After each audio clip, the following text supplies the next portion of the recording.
할렐루야. 아멘. 여러분, 오늘은 제 76주년을 맞이하는 광복절인데 모처럼 애국과 관련된 넌센스 퀴즈를 함께 시작을 해보면 어떨까 싶습니다. 자, 넌센스라고 말했어요. 너무 심각하게 생각하면 안 됩니다.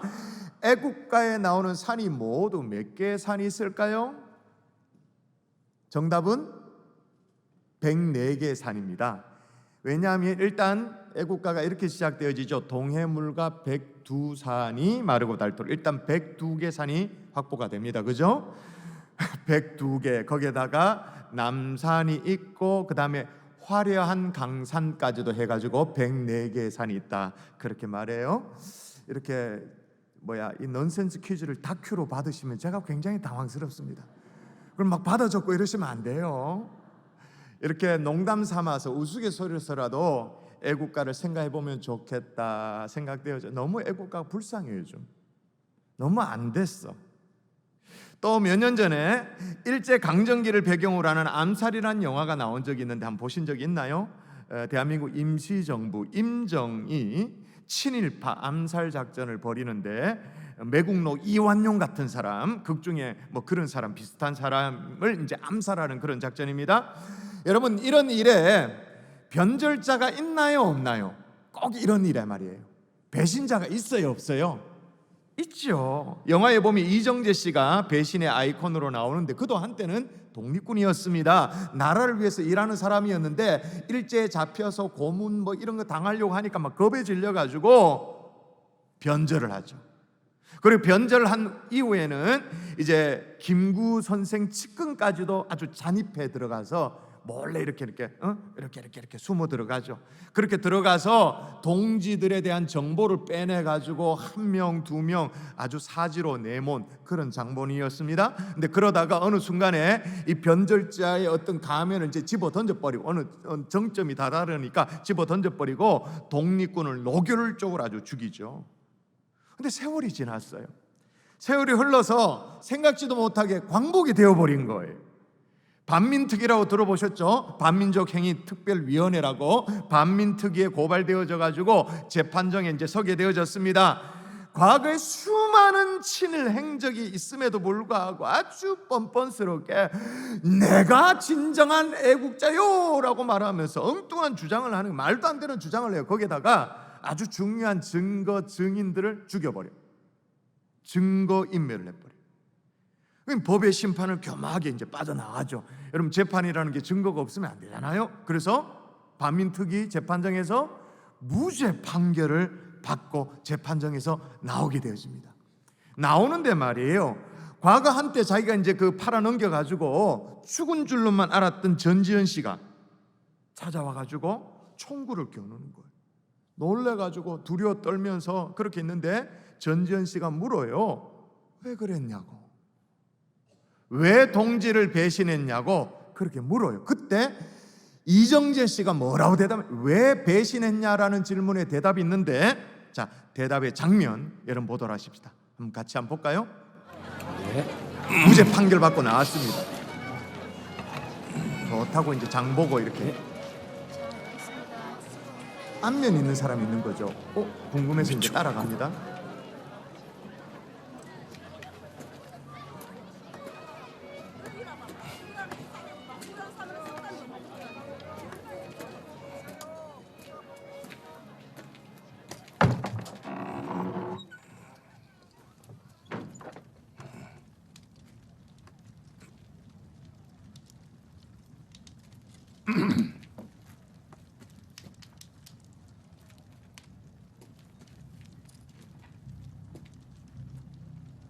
명호?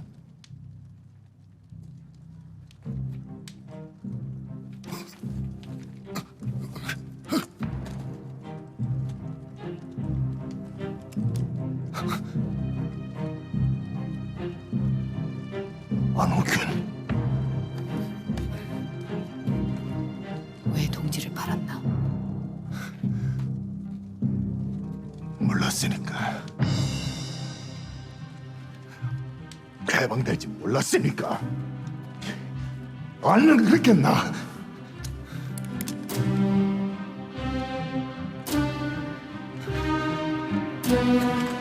명, 16년 전 임무. 염석진이 밀정이면 죽여라. 지금 수행합니다. 네, 전지현 씨가 왜 배신했냐고 물으니까 이정재 씨의 대답이 뭐였어요? 몰랐으니까. 해방될 줄 몰랐으니까. 알았으면 그랬겠냐고 그렇게 대답을 하죠. 이게 명대사예요. 그 정도로 이거 누구도 예측하지 못한 상황 속에 우리 민족이 해방을 맞이하게 되어진 거죠. 이 암담한 세월이 계속될 줄 알았거든요. 계속 그렇게 갈 줄 알았거든요. 근데 갑자기 해방이 찾아온 거예요. 오늘 본문의 상황도 딱 그런 상황입니다. 해방이 찾아올 줄 몰랐습니다. 근데 갑자기 이스라엘 백성들에게 해방이 찾아온 거예요. 포로 기한이 찾아온 거예요. 그래서 오늘 본문 1절에 보면 시인이 뭐라고 말하는지 여러분 한번 읽어볼까요? 자, 여러분이 먼저 한번 읽어보십시다. 시작. 여호와께서 시온의 포로를 돌려보내실 때 우리는 꿈꾸는 것 같았도다. 저 여기 보니까 여호와께서 시온의 포로를 돌려보내실 때, 다시 말하면 해방을 허락하실 때 우리는 뭐 하는 것 같았다고 말합니까? 우리는 꿈꾸는 것 같았다. 왜 꿈꾸는 것 같죠? 생각을 못한 거예요. 그 정도로 황홀한 그런 일들이 벌어진 거죠. 그 당시 이스라엘 백성들은 바벨론의 포로로 끌려가 70년을 보냈습니다. 우리나라는 일제 36년이니까 거의 곱절의 시간들을 보냈어요. 당대 최고 강대국이었던 바벨론의 포로로 끌려갔습니다만 제국이 바뀌죠. 메데 바사 연합군에 의해서 이제 바벨론이 무너집니다. 그리고 이제 이방 왕 고레스가 등극하게 되어지는데, 이 고레스 왕이 진짜 생각지도 않게 유대인들의 포로 귀환을 명을 하는 거예요. 생각지도 못한 거예요. 꿈 같은 일이 벌어진 거예요. 여러분, 우리 민족도 지금부터 76년 전에 꿈 같은 일이 벌어졌잖아요. 1945년 8월 15일 날 일제 식민 통치로부터 벗어나는 광복을 맞이하게 되어졌습니다. 여러분, 왜 우리가 해방이라고 말하지 않고 오늘 광복절 이렇게 말합니까? 해방절이라고 말하지 않고 광복, 글자 그대로 풀이하면 뭐예요? 빛을 다시 찾는다. 광복. 잃어버렸던 빛을 다시 찾는다. 그 정도로 어둡고 암담한 세월이었다, 그 말인 거예요. 여러분, 오늘 우리 민족이 다시 빛을 찾은 그 광복 76주년을 맞이해서 역사가 우리에게 가르치고자 하는 그 교훈, 우리 모두가 배울 수 있기를 주 예수의 이름으로 축원합니다. 악명 높은 나치 이 유대인 학살 현장에도 아우슈비츠에 있는 글입니다. 거기에 있는 명판이에요. 역사를 기억하지 않는 자에게는 반복이라는 재앙이 반드시 임하게 된다, 그 말인 거죠. 이제 기억되지 않는 역사는 반복된다는 건데, 그렇게 반복되어지는 역사는 언제나 우리에게 재앙으로 다가오게 되어질 것이다 라는 그런 말이에요. 여러분, 만일에 우리가 오늘 8월 15일 광복절을 보내고 있습니다만은 그저 오늘을 공휴일 정도로 아싸 그냥 연휴 내일까지 연결되어지지 임시 공휴일 와 한번 쉬어보자, 그 정도로만 의미가 있다면 어쩌면 불행한 역사가 반복될 수도 있는 거죠. 근데 그렇게 반복되어지는 역사는 어떻게 다가온다고요? 재앙으로 다가올 수도 있다, 그 말인 거예요. 자, 그러면 반드시 배워야 될 역사의 교훈이 뭔가? 따라 하십시다. 해방은 따라 하십시다. 해방은 하나님이 주신 선물이다. 하나님이 주신 선물이다. 여러분, 이스라엘 백성들에게 꿈과도 같은 정말 믿기 어려운 일들이 막 벌어졌어요. 그때 이스라엘 백성들이 어떠했다고 말하냐면 막 흥분돼가지고 그때에 그렇게 말해. 그때에 우리 입에는 웃음이 가득하고 우리 혀에는 찬양이 찼었도다 그렇게 말해. 얼마나 막 감격스러웠었냐면 막 입에는 웃음이 가득하고 혀에는 찬양이 찼었다 그렇게 말해요. 근데 중요한 게 이게 다 수동태야. 여러분, 능동태, 수동태 어느 정도 아시잖아요? 수동태. 그러니까 이게 무슨 말이냐면 내가 웃으려고 웃은 게 아니에요. 그건 능동이지. 수동은 뭐예요? 웃어져 버리는 거예요. 웃음이 밀려와가지고는 웃음이 들어와서 내가 웃을 수밖에 없게 되어지는 거예요. 찬양도 마찬가지. 내가 막 찬양하려고 막 애쓰고 그게 아니고 찬양이 우리 속에 밀려 들어와서 찬양이 되어져 버리는 거예요. 누구에 의해서, 무엇 때문에? 그 다음 절 보실까요? 무엇 때문에 그렇게 됐는가? 역시 그때 이렇게 말합니다. 그때 문나라 가운데서 말하기를 여호와께서 그들을 위하여 큰 일을 행하셨다 하였도다. 누가 큰 일을 행하셨기 때문에? 하나님께서. 이제 명백한 것은 뭐냐? 지금 이 얘기를 누가 하고 있냐면 문나라 가운데 말하기를 그렇게 말해요. 그러니까 이스라엘 백성들이 자기들끼리 막 뻐기면서 자랑하면서 우리 해방되었다, 포로기한 됐다, 이 얘기를 하는 게 아니고 주변의 나라들이 이스라엘 바라보면서 야, 이스라엘 하나님이 큰 일을 행하셨구나 라고 얘기를 해주는 거예요. 명백한 거죠. 하나님이 해방을 허락하신 줄 믿습니다. 할렐루야. 여기 2절에도 보면 큰일 나오는데 3절에도 보면 또 나옵니다. 여호와께서 우리를 위하여 큰 일을 행하셨으니 우리는 기쁘도다. 그렇게 말을, 여기에 큰 일을 행했다, 이 말은 물론 포로 귀환, 이 엄청난 일인데 이게 그냥 규모만 크다 이런 말이 아니에요. 기적이 일어났다 그런 말만이 아니에요. 여기서 말하는 큰 일은 창조 사역을 얘기하는 표현이에요. 하나님께서 천지 만물을 창조하실 때 창조 사역의 느낌을 담고 있는 표현이 큰 일인 거예요. 그러니까 무슨 얘기냐? 이스라엘이 해방된 것이 이방 왕 고레스가 막 선하게 막 배려해가지고 배포 크게 해가지고 포로 귀환한 것처럼 그렇게 보입니다만은 누가? 하나님이 누구의 손으로? 하나님의 손으로 직접 이 땅으로 이끌어내서 마치 천지 창조를 하듯이 창조 역사를 일으키듯이 하나님께서 자기 백성을 구원해 내신 줄 믿습니다. 그러므로 해방은 하나님의 선물입니다. 마찬가지예요. 악랄한 일제 탄압에 의해서 해방될 거라고 누구도 그 당시에 생각을 못했잖아요. 영화에도 보십시오. 알았으면 그렇게 하지 않지라고 이정재 씨가 얘기하는 정도로 해방될 거라고는 누구도 생각을 못했어요. 또 우리도 힘이 있었으면 어느 정도 막 자강 힘이 있었으면 모르겠습니다만 힘도 너무 없었어요. 진짜 약해 빠진 나라 아니었습니까? 거기에다가 워낙 일제가 악랄했기 때문에 미처 해방될 거라고 조금이라도 기대를 못했어요. 워낙 악독. 어느 정도로 악독했냐면 여러분 지난 36년 동안 일제 36년 동안 이 조선의 딸들이, 이 땅의 딸들이 20만 명이 성노예가 돼서 20만 명 다 죽었고 이제 몇 분 안 남으셔서 그렇지. 200만 명의 장정들이 강제징용으로 끌려갔습니다. 제철소에 탄강으로 노동착취와 희생을 20만 명, 200만 명. 창시 계명을 비롯해서 우리는 말, 우리 문화 다 말살하는 그런 물론이거니와 심지어 제가 이걸 듣고 막 분이 나가지고 토종 개까지도 씨를 말려버려. 여러분 우리나라의 토종견 그러면 남쪽에는 주로 우리나라 고유종 그럼 뭐예요? 진돗개. 저 북한에는 뭐예요? 풍산견 뭐 이렇게 얘기하잖아요. 근데 이제 이 경상도 일대 또 토종견이 하나 있어요. 삽살개라고 들어보셨어요? 이름은 삽살, 굉장히 귀엽게 생각되어지지만 몸좀 굉장히 커요. 몸도 크고 중요한 특징이 뭐냐면 털이 막 부시부시부시부시라 있죠. 이걸 일본이 오고 싹 다 잡아다가 어떻게 해요? 개 껍데기를 벗겨가지고 군용 모피로. 그 지금 삽살개가 없어. 겨우 그 유전 인자 가지고 다시 재생하는 것, 그런 상황이죠. 더 끔찍한 건 뭐냐면 중국의 흑룡강성이에요. 그 흑룡강성 부대 이름 기억하시죠? 731 부대 작전이 있었습니다. 암호명 마루타 작전 들어보셨죠? 마루타 일본말로 뭐예요? 마루타 통나무.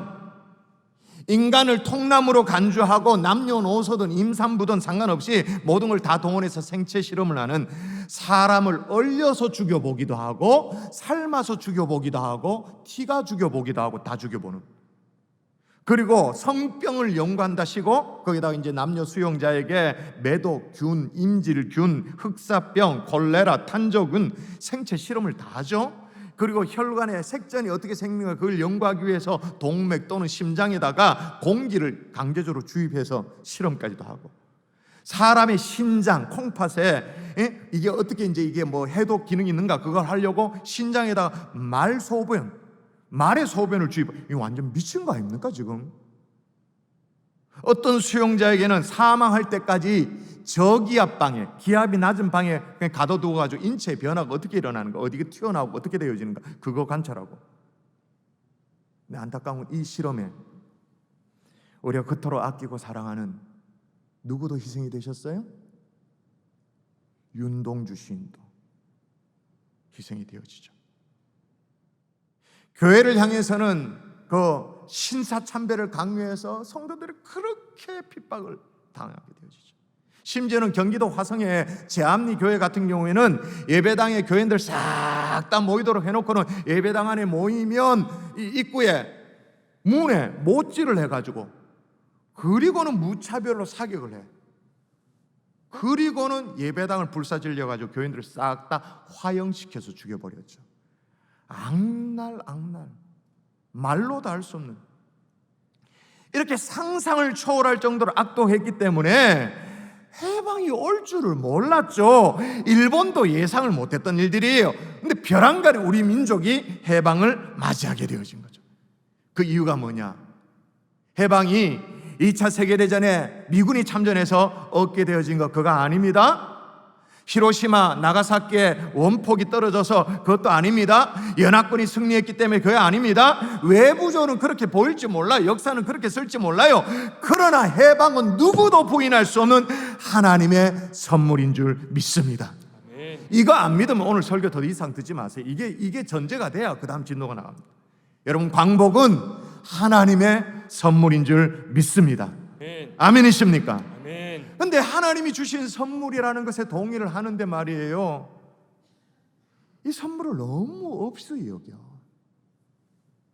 요즘은 너무 막 가볍게 생각하는 그런 경향이 있어요. 채 100년도 안 지났는데 말이에요. 제가 몇 년 전에 코로나 전 상황이었죠. 일본의 코스타 집회를 인도하러 갔을 때, 그때 이제 일본 청년들과 함께 말씀도 나누고 소그룹으로 Q&A 시간도 갖고 또 몇 명 상담도 하고 이런 시간이었어요. 그때 제가 일장기에 대해서 물어봤어요. 일본 기독 청년이죠. 코스타 집회니까 기독 청년들에게 일장기 의미에 대해서 물어봤어요. 그 청년들이 바로 대답을 해. 바로 뭐 부끄러워하지도 않아. 바로 대답하기를, 물론 통역이 있으니까 대답을 하죠. 하얀색 바탕에 붉은 원은 태양을 상징한다는 거예요. 태양을, 근데 일본인들은 태양신을 숭배하는 그런 이제 풍습이 있는데, 그래서 우리는 기독인들은 그렇게 하지 않지만 아침에 이제 자고 깨면 해가 떠오르는 동쪽을 향해서 절도 하고 그렇게 한다. 그러면서 일장기에 대해 설명을 쫙 해. 그래서 그 다음에 제가 아주 조심스럽게 물어봤죠. 뭘 물어봤을까요? 우길기에 대해. 우길기는 뭐냐고 모른 척하면서 물어봤. 바로 대답을 하더라. 바로 2차 세계대전 때 군국주의, 일본 군국주의 상징이 우길기자 한번 보여주세요. 독일 나치의 문양과 함께 더 이상 사용하면 안 되는 문양이에요. 그죠? 근데 이거 뭐냐고 물어보니까 바로 설명을 해요. 이 일장계, 이 일본 이 모양, 이 동그란 게 이게 양사방으로 퍼져나가는 모양처럼 일본이 동아시아 지역에 일본이 햇살을 비춘다는 거예요. 쫙 비쳐나간다는 거예요. 군국주의 상징에 해당되어지는 이걸 주저없이 쫙 설명을 해요. 자, 그럼 우리는 태극기를 좀 아세요? 우리나라 국기? 흰색 바탕이 뭘 의미하는지 아세요? 중앙의 태극은 뭘 상징하는지 아세요? 모서리의 네 괴는 뭘 의미하는지 아세요? 흰색 바탕은 평화를 사랑하는 우리나라의 민족성을 얘기하는 게 흰색 바탕입니다. 가운데 태극 문양은 어떤 분은 그래요. 저게 그 남북 분단을 얘기하는 거 아이가? 그래가지고 북쪽은 빨갱이고 뭐 남쪽은 뭐죠. 나 그래가 저게 남북 분단 이전에 태극기가 먼저 만들어졌습니다. 그렇게 말하면 안 되잖아요. 저건 뭐예요? 음양의 조화를 얘기하는 거죠. 파란색은 음을 얘기하는 거고, 붉은색은 양을, 음양의 조화를 얘기하는 거죠. 그리고 모서리의 네 괴는 건곤감리라고 말하죠. 모서리에 이제 네 개, 이제 건은 뭐냐? 우주 만물 중에 하늘을 상징하는 거예요. 고는 뭐냐? 땅을 얘기하는, 하늘과 땅과 감은 뭐냐? 물을 얘기하는 거예요. 그리고 또 리는 뭐냐? 불을 얘기해요. 그러니까 이제 이 네 개가, 건곤감리가 가운데 있는 음양을 상징하는 태극을 중심으로서 딱 모여 있는 조화를 이루고 있는 것이 우리 조국 국기 태극기의 상징이에요. 그러니까 이 태극기 하나 안에 하나님의 피조세계, 하늘과 땅과 물과 불 다 담고 있는 거예요. 이게 우리나라 국기라 그 말인 거예요. 에이, 목사님, 우리가 그걸 왜 합니까? 제가 대답하죠. 알아야 됩니다. 어느 나라 국민입니까 지금 당신이? 유명한 말 있잖아요. 기독교에는 국경이 없지만 그리스도에는 조국이 있다. 우리의 신앙 기독교는 국경이 없죠. 그래서 선교도 하고 다른 나라 뭐 이렇게 하죠. 그러나 그리스도인에게는 조국이 있다. 동의하십니까? 이걸 정신이 흐리멍텅하니까 지금 광복절 어느 지자체에서는 태극기를 안 내걸고 한반도 깃발을 내걸었다면서요. 저 안양시, 뭐 수원시, 국적도 없는 그런 깃발을 그냥 우리가 뭐 남북 단일팀 할 때 그때 사용하던 태극기를 무시하는 거예요. 여러분, 일제강점기에 이 태극기 하나를 지키려고 얼마나 많은 희생을 했냐면, 여러분 그중에 믿는 성도들 가운데 태극기 하나를 가슴에 품고 기도하면서 거리에 나왔다가 무려 80개 교회가 이 태극기 하나 때문에 문을 닫았습니다. 뿐만 아니라 기독교 크리스찬 미션 스쿨 있잖아요. 학교 8곳이 폐교 처리가 되어졌어요. 뿐만 아니에요. 태극기를 흔들다가 감옥에 간 성도가 3,373명이 감옥에 갔어요. 그 가운데 태극기를 흔들다가 투옥된 목사님이 54명, 전도사님 127명, 장로님이 63명이었어요. 총독부에 기재로 남겨져 있는 숫자가 이렇단 말이에요. 없는 것까지 하면 더 많았겠지. 여러분, 해방은 하나님의 선물인 줄 믿습니다. 이게 진짜 아멘이라면 이 하나님의 선물을 귀히 여길 줄 아는 하나님의 종들 될 수 있기를 주의 이름으로 축원합니다. 또 하나 따라 하십시다. 해방에는 남겨진 숙제가 있다. 자, 오늘 본문에 보면 막 감격과 감사, 막 희열이 넘치는 노래로 시작해요. 1절부터 3절까지는 그래요. 근데 4절부터 오면 이게 국면이 달라져요. 느낌이 확 달라져요. 완전 뭐랄까요? 온탕 냉탕을 왔다 갔다 하는 것 같아요. 4절에 보면 현실을 직시하는 그런 느낌이 나는데 뭐라고 말하냐? 여호와여, 우리의 포로를 남방 시내들 같이 돌려보내소서, 그렇게 노래를 해요. 이상하잖아요. 돌려보냈잖아요. 지금 이미 돌려보내서 1절에서 지금 시인이 뭐라고 노래? 와, 우리가 꿈을 꾸는 것 같다, 환희에 젖어서 그렇게 노래를 했었잖아요. 근데 뭘 또다시 돌려보내달라고 지금 4절에 와서 얘기합니까? 이상하죠? 시인이 현실을 정확하게 직시하게 되어졌어요. 이스라엘 안에 이미 포로 귀환이 이루어졌지만 여전히 남겨져 있는 해방되지 않는 숙제들이 있다는 걸 알게 되어진 거죠. 실제로 여러분, 이스라엘이 포로 귀환이 한 번에 이루어지지 않았습니다. 1차 포로 귀환, 2차 포로 귀환, 3차 포로 귀환, 그렇게 있었죠. 우리 민족의 해방에도 남겨진 숙제, 여전히 남겨진 숙제가 있어요. 뭐 위안부 문제는 뭐 말할 것도 없고, 여러분 야스쿠니 신사 문제를 아십니까? 해마다 오늘 같은 광복절이 돼 오늘 저녁 뉴스에 또 나올 겁니다. 뭐 유력한 일본의 정치인이 야스쿠니 신사에 참배를 했다, 이게 뭐 항의한다, 뭐 이런 뭐 뉴스가 나올 거예요. 여러분, 8월 15일은 우리 민족에는 광복절, 기쁨의 날입니다만 일본에게는 뭐예요? 패전의 날이잖아요. 이 완전 하루가 그렇게 극명히 달라요. 우리는 강복의 날입니다만 일본에는 패전의 날입니다. 이날 A급 어떤 전범들이 합사된 야스쿠니 신사에 그 유력한 일본 정치인들이 가서 참배한다는 것은 과거사에 대해서 전혀 반성을 할 의지가 없다라는 그런 의미가 되어지죠. 이것도 문제예요. 참 과거사에 대한 그런 반성이 없다, 문제가 많죠. 또 다른 문제가 있어요. 그 흉물스러운 야스쿠니 신사에, 우리로 세면 그렇단 말이에요. 뭐 일본 사람들 어떻게 생각하는지 몰라도 우리가 생각하기에 그 흉물스러운 그 전범, A급 전범들이 합사되어 있는 야수쿠니 신사에 한국 사람들이 합사되어 있는 거 아십니까? 무려 2만 1,000명이 합사되어 있습니다. 일본이 일으킨 전쟁에 끌려가지고는 강제 동원되어져서 이역 땅에서 전사한 것도 막 억울해 죽을 지경인데, 그 군국주의 상징에 그 완전 똘똘마리대가 합사돼 어처구니 없는 2만 1,000명. 여러분, 이 문제의 심각성을 알려면 야수쿠니 신사에 대한 좀 이해가 필요해요. 여러분, 야수쿠니 신사는 메이지 유신 직후에 이제 생겨났습니다. 그러니까 1869년 그때 천황군 군대가 있고 막부군 군대가 있었어요. 이제 전쟁이 벌어졌죠. 내전이 벌어졌습니다. 보신 전쟁이라는 전쟁이 벌어졌는데, 천황군, 천황을 지지하는 천황군의 전사자들을 신격화하기 위해서, 그 영혼을 신으로 추앙하기 위해서 건립된 게 야수쿠니 신사. 나중에 이제 일본 전역의 신사를 다 리더십을 발휘하는 최대 국가의 신사로 등극을 하고 자리 잡게 되어졌습니다만은, 다시 말해서 일본을 위해서 싸우다가 전사한 전사자를 신으로 떠받드는 것이 야수쿠니 신사예요. 여기에 2차 세계대전의 전범 도조 히데키 같은 사람, A급 전범 14명, BC 전범 1,000명 합사하는데, 거기에다가 2만 1,000명, 그 당시 조선인이죠. 똘똘마리애가 무슨 김밥도 아니고 양념처럼 집어넣어가지고. 여러분, 우리가 합사라고 그러면 우리 이렇게 생각해요. 거기에 뭐 이름 좀 있고 이제 뭐 무슨 위패 정도를 모시고 향 좀 피우고 그렇게 생각하는데요, 훨씬 더 심각한 문제예요.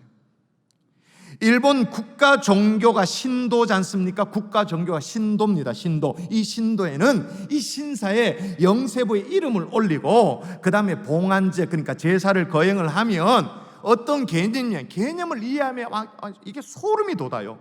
개념이 뭐냐? 전사자 한 사람 한 사람의 개별성이 사라진다는 거예요.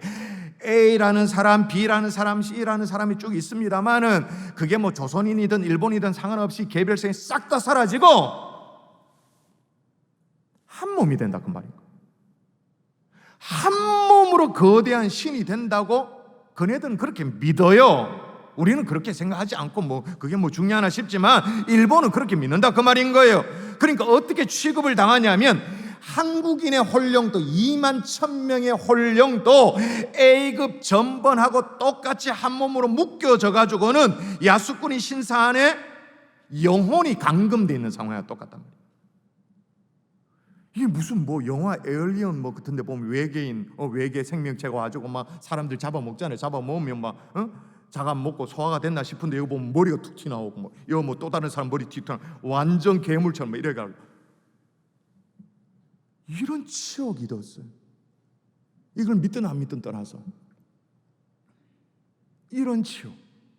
그런데 중요한 것은 일본 정부가 유족에게 전혀 알리지 않고 무단으로 합사를 한 거예요. 그랬다라는 게 언제 알려지기 시작했냐면 1990년대부터 알려지기 시작했습니다. 야수쿠니 신사에 이제 보관되어 있는 합사자 명부에 그래도 이게 신도니까, 신도의 합산이 국가 차원에서 했던 이 신사니까 행정 처리를 할 거 아니겠습니까? 그래 그 당시에 계급, 소속, 이름, 사망 원인, 날짜, 그리고 유족 이름, 그리고 한국의 연락처, 그러니까 그 당시에 조선 연락처까지 다 기록이 그 기록이 나오는 게 2만 1,000명.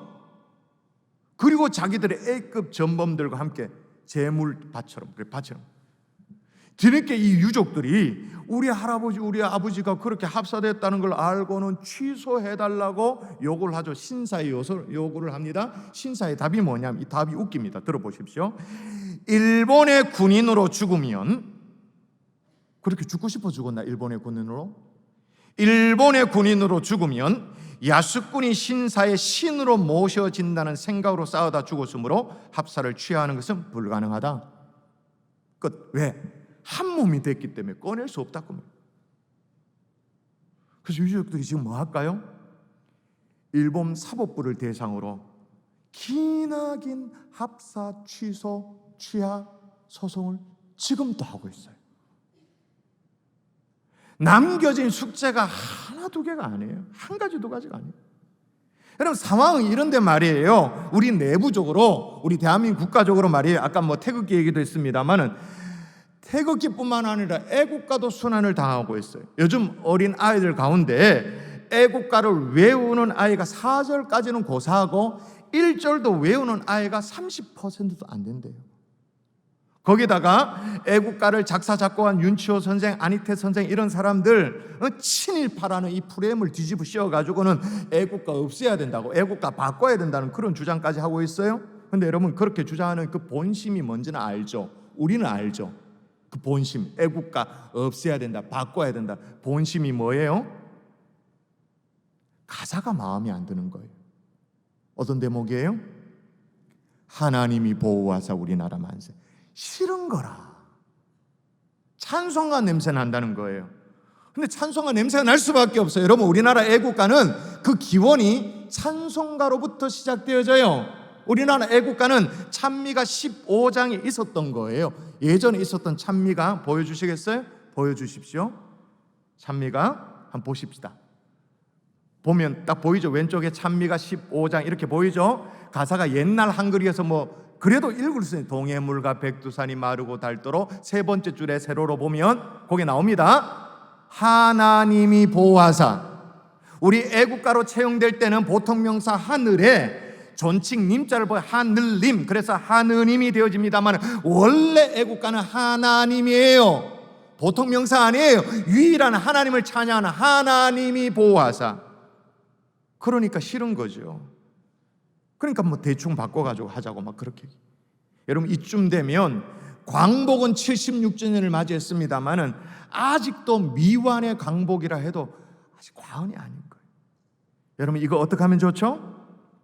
오늘 본문에 보니까 돌려보내소서 그렇게 말합니다. 돌려보내달라고 그렇게 말합니다. 해방을 위해 시인이 기도를 해요. 근데 이 기도에서 우리에게 시사하는 바가 있어요. 자, 한번 4절을 다시 읽고 볼까요? 다시 여호와여 시작.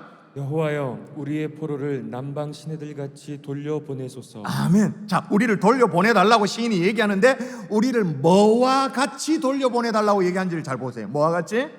남방 시내들 같이. 남방 시내들과 같이 그렇게 돌려보내달라는 거예요. 여기에 남방이라는 말은 네게부라는 말인데 팔레스틴 남부의 광야지대를 일컫는 말입니다. 다시 말하면 이스라엘 남부에 그런 시내들처럼 네게부 광야의 시내들처럼 그렇게 우리를 돌려보내달라고 지금 기도하고 있어요. 근데 이 시내들의 특징이 있어. 남방 시내들의 특징이 있어. 평상시 건기에는 이게 시내였는지 아닌지를 몰라. 이게 물이 흘렀는지 이게 하천인지 전혀 구분이 안 돼. 그냥 풀풀 먼지 날리는 그냥 광야예요. 맨말은 광야예요. 건기에는 그래요. 근데 우기에 하나님의 하늘 문을 열고 그 땅에 비를 허락하면 이게 강이 되어지는 거예요. 그게 남방 시내. 남방 시내와 같이 우리를 돌려보내달라는 말은 뭐냐? 메마른 광야 같지만 아무것도 아닌 것 같지만 하나님의 하늘 문을 열면 남방 시내 강이 흐르는 것처럼 하나님이만 할 수 있으니까, 하나님이라면 가능하니까 하나님이 우리를 돌려보내달라고 지금 기도하고 있는 거예요. 아멘이십니까? 여러분 우리 민족의 남겨진 숙제, 분단된 조국의 현실, 이건 역시도 하나님이 손을 대면 역사가 일어날 수 있는 줄 믿습니다. 그럼 우리는 뭐 해야 되냐? 우리는 따라하십시다. 씨를 뿌려야 한다. 씨를 뿌려야 한다. 자, 이런 맥락 속에서 5절이 나오는 거예요. 여러분 5절로 여러분이 너무너무 사랑하는 구절이잖아요. 근데 앞에 이런 맥락을 알고 5절이 이렇게 나오는 거 알아야 돼요. 제가 5절 읽어볼게요. 눈물을 흘리며 씨를 뿌리는 자는 기쁨으로 거두리로다. 다 아멘 하는 이 구절이 나오는데 여러분 이 구절을 다시 한번 보시면 이게 좀 이상해요. 씨를 뿌리는데 왜 눈물을 흘리고 씨를 뿌리죠? 저는 농사 짓는 분들이 씨를 뿌릴 때 말이에요, 눈물을 흘리며 씨를 뿌린 잘 못 본 것 같은데, 땀을 흘리며 씨를 뿌리는 건 몰라도 하다못해 이제 뿌린 씨가 이제 자라나가지고 이제 한참 막 열매가 다 익어가지고 이제 열매를 따려고 하는데 태풍이 막 부리듯쳐가지고는 엉망이 되었을 때 그때 눈물을 흘리는 거는 제가 들어봤습니다만은 시작도 안 했는데 지금 씨를 뿌리는데 애시당초 씨를 뿌리는데 왜 울죠? 씨를 뿌리는데 왜 우냐는 말이에요. 이유는 씨를 뿌려도 안 날 것 같으니까. 씨를 뿌려도 거둘 수 없을 것 같으니까. 그 정도로 암담하니까 씨를 뿌리는데 어떻게 해요? 눈물을 흘리며 씨를 뿌린단 말이에요. 다시 말하면 뿌리는 씨가 발화가 되어져서 싹이 돋고 열매를 맺을 그런 가능성을 기대를 아예 할 수 없을 만큼의 상황이니까. 그래서 어느 정도로 지금 눈물을 흘리며 씨를 뿌린다고 말하냐면 6절에 보십시오. 다시 운다고 말합니다. 6절 보십시오. 울며 씨를 뿌리러 나가는 자는 또다시 울며 씨를 뿌린다고 말해요. 근데 여기 씨는 그냥 우리가 생각하는 그 씨 뿌리는 그런 정도가 아니고요. 이거는 뭐야? 씨앗 자루를 얘기하는 거. 그러니까 뭐냐? 계속 아껴두고 남겨둔 종자를 얘기하는 거예요. 지금 그 씨를 안 뿌리면 우리 가족 때거리 하루 아니면 일주일 때거리는 될 수 있는 그런 종자 그거.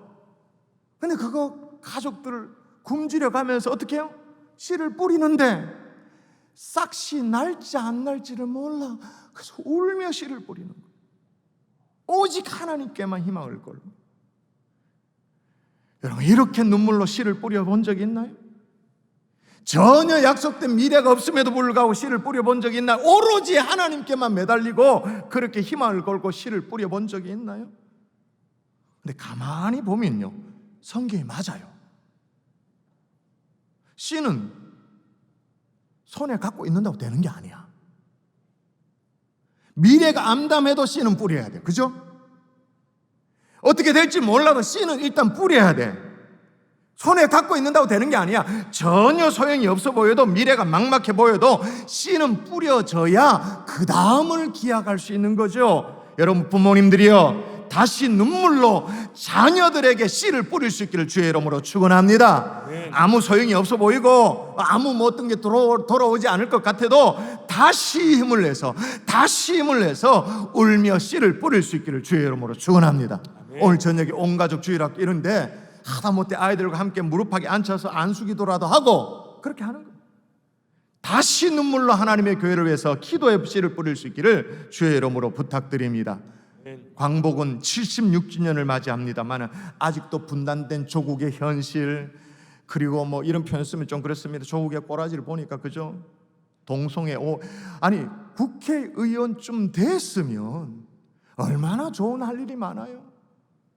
근데 뭣도 모르고 동성애 옹호하는 거 내용도 잘 모를 거예요. 자기가 발의해놓고도 계속 더 사악해져 가고 더 음란해져 가고 더 타락하는 이 땅을 바라보면서 갈 길은 암담하지만 조국을 위해서 다시 기도의 씨를 뿌릴 수 있기를 주 예수의 이름으로 축원합니다.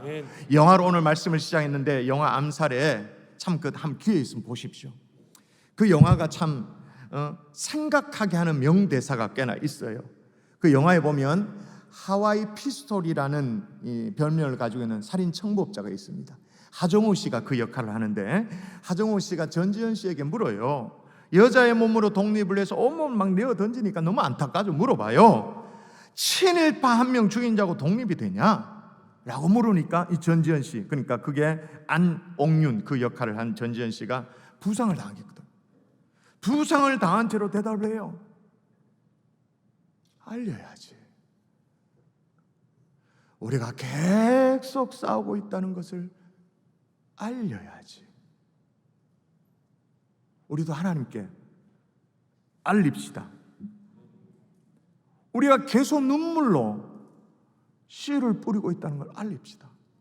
요거 탁탁 털어 먹어. 오늘 배 뜯어지도록 먹어도 되지만 굶주린 배를 끌어안고 씨를 내가 지금 뿌리고 있다. 자녀를 위해, 교회를 위해, 조국을 위해 뿌리고 있다고 우리 하나님께 알려드리십시다.